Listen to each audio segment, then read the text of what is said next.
Sabe quando a gente faz alguma coisa e logo em seguida se pergunta, ué, por que eu fiz isso? Ou quando percebemos que estamos repetindo um erro pela 10ª vez, mesmo sabendo que vai dar ruim? Pois é, hoje a gente vai fazer uma viagem para dentro da mente para entender justamente isso, explorando o que é a psicanálise. E olha, a ideia é fazer isso de um jeito bem simples e direto. Para desvendar esse mistério, nosso roteiro vai ser o seguinte. Primeiro, vamos falar sobre essa sensação de não se reconhecer. Depois, vamos descobrir qual é a grande chave da psicanálise. Na sequência, vamos entender como a nossa mente funciona por dentro, ver como isso tudo se aplica na prática e, por fim, descobrir qual é o grande objetivo dessa jornada.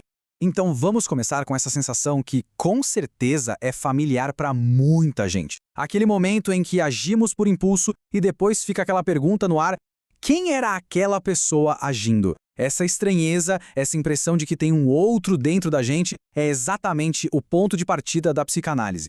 Essa é a grande pergunta, né?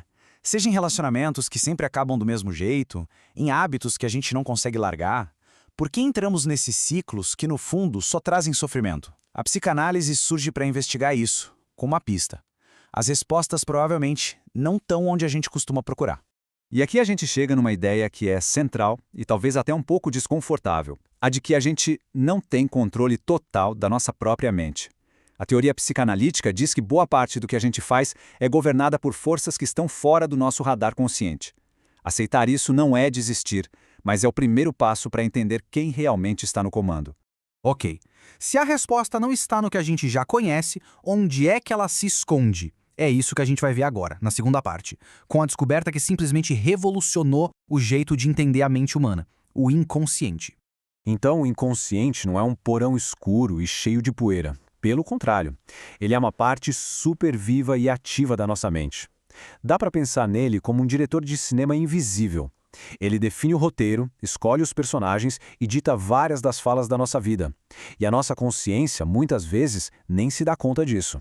E essa aqui é a melhor imagem para visualizar isso. É um clássico. O que a gente percebe no dia a dia, nossos pensamentos, nossas decisões, é só a pontinha do iceberg. A força de verdade, a maior parte de quem a gente é, está ali, debaixo da água, guiando o nosso caminho sem que a gente note. E agora, olha que fascinante. Pensadores como Jacques Lacan foram além e disseram que o inconsciente não é só um caos de emoções, não. Ele tem uma lógica, uma estrutura, quase como se fosse uma linguagem. E como ele fala com a gente? Através dos sonhos, daqueles esquecimentos bizarros ou de uma palavra que a gente troca sem querer.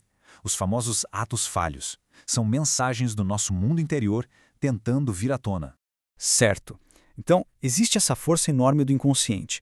Mas como ele interage com a nossa vida consciente? Vamos para a terceira parte para entender o modelo que Freud criou para explicar a dinâmica da nossa mente. Freud imaginou nossa mente como se fosse um debate eterno entre 3 personagens.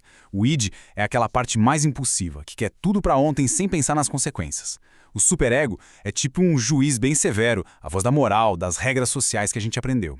E, no meio desse cabo de guerra, tá o ego, o coitado, tentando equilibrar os desejos de um com as regras do outro e, claro, com a realidade. E aí que tá o pulo do gato. A ansiedade, a culpa, várias das nossas angústias não surgem do nada. Elas são, na verdade, o barulho dessa batalha interna.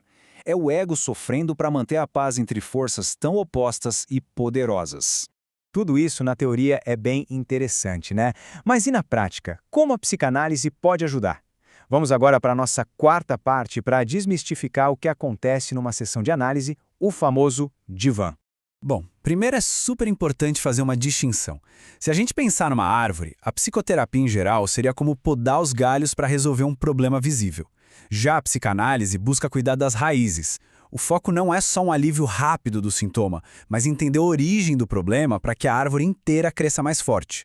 Dentro de uma sessão, a regra de ouro é a associação livre, falar o que vier à cabeça, sem filtro. O analista não está ali para dar palpite, mas para ter uma escuta muito especial, atenta ao que se repete, ao que escapa. E aí acontece uma coisa curiosa. A relação com o analista vira uma espécie de laboratório, onde a gente acaba revivendo nossos padrões de relacionamento e, com isso, tem a chance de finalmente entender e transformar eles.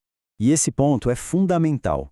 O analista não é um conselheiro. A função dele não é dar respostas, mas ajudar a pessoa a se escutar de um jeito novo, a encontrar as próprias perguntas. É um trabalho construído a dois, onde, Pela fala, a gente começa a encontrar nosso próprio caminho. O que nos leva, então, à nossa última parte. Afinal, qual é o grande objetivo dessa viagem toda? Onde a psicanálise quer chegar? O objetivo final não é uma cura mágica, como se a vida pudesse ficar sem nenhum problema. É justamente o contrário. É sobre desenvolver raízes tão fortes que, mesmo durante uma tempestade, a gente consiga se manter de pé. É construir uma força interna para encarar as dificuldades que, vamos combinar, fazem parte de viver. E os resultados disso são transformadores.